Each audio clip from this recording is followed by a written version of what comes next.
मिथ्या से तात्पर्य क्या है?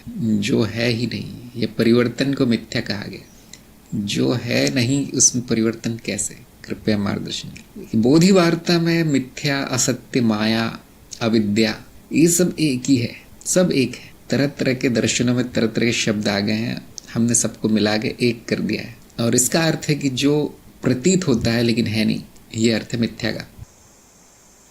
जैसे मैं आपको अपना नाम कुछ और बता दूं तो प्रतीत होगा आपको कि हाँ इसका नाम ये है, लेकिन वो है नहीं, मिथ्या है। कैसे पता चलेगा मिथ्या है? क्योंकि बदल जाएगा, अगले दिन कुछ और नाम हो जाएगा, या आप जिसे नाम समझ रहे थे वही नाम बदल के कुछ और हो जाएगा कि इसका तो नाम ये नहीं है, वो है। ऐसे हमें पता चलता है कि ये मिथ्या है, जो बदल गया वो मिथ्या है। कृष्ण प्रिया को मैं एक वाक्य में बता देता हूँ, जो परिवर्तनशील है वो मिथ्या है। परिवर्तन मिथ्या नहीं है, परिवर्तनशील। परिवर्तन एक धारणा है ना, वस्तुएं मिथ्या है, धारणा है, वो मिथ्या मिथ्या नहीं कहा जा सकता उनको, क्योंकि परिवर्तन तो दिख पड़ता है, उसका अनुमान लगाया जाता है। मिथ्या में परिवर्तन दिख पड़ता है।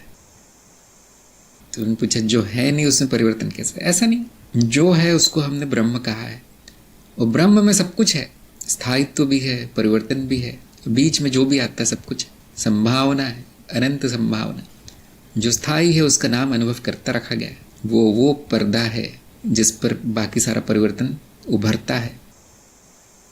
और कौन है जो परिवर्तित होता है? ब्रह्म स्वयं। और क्या वो परिवर्तित होता है? बिल्कुल नहीं, प्रतीत होता है। परिवर्तन भी प्रतीत होता है। शून्य है वो, शून्य में कुछ नहीं होता। अगर शून्य भी परिवर्तित हो जाए तो क्या वो शून्य रहेगा? क्या वो सत्य रहेगा? तो ब्रह्म भी मिथ्या हो जाएगा। ये तो पूरी तरह अनर्थ हो गया, ये तो संभव ही नहीं। अस्तित्व ही असत्य हो गया तो ये असत्य किसने जाना? इस असत्य का धरातल क्या है फिर? इसीलिए जो भूमि है वो असत्य नहीं हो सकती, उस पर जो भी प्रतीत होता है वो असत्य हो सकता। और अस्तित्व का जो धरातल है, जो तत्व है, वो मैं हूँ, अनुभव करता।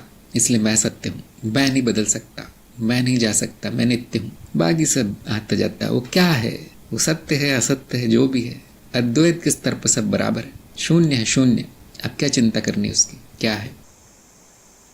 जैसे आप द्वैत में आएंगे वो असत्य हो जाएगा, जैसे ही आप माया में आएंगे विसत्य हो जाएगा। और जैसे आप मनुष्य जीवन में है, अब कोई नहीं जानता क्या सत्य है क्या असत्य, सबके अपने अपने मानदंड है, अपना अपना मनगढ़ंत सत्य है सबका। ये माया का आखिरी चरण है ये मनुष्य जीवन। इससे बड़ी माया नहीं है, इससे बड़ा प्रपंच नहीं है। जहाँ सत्य असत्य भी खो जाता है वहाँ आप पड़े हैं।